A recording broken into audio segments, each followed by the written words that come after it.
Vaksinaga qarshi ko'rsatmalar borligini bilarmidingiz? Unda ushbu videoni oxirigacha ko'ring.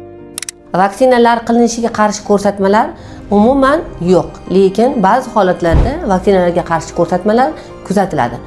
Ayniqsa, agarda bolada bosh miyasida qorinchalar kengayishi bo'lsa, bola tug'ish jarayonida tug'ruq travmalari bilan tug'ilgan bo'lsa, bunday bolalarga vaqtincha akdesga taqiq qo'yiladi. Yana qachonki bolalarda o'tkir respirator yuqumli kasallik, shamollash, virusli infeksiyalar ketayotgan bo'lsa, toki shu shamollashdan bola tuzalmagunga qadar vaksinalar qilinmaydi.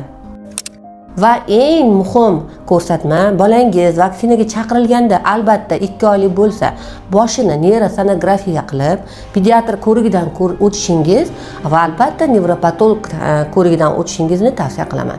Chunki ular ruxsat bergandan keyingina bolangiz agar sog'lom bo'lsa, unda vaksina olishingizni tavsiya qilaman.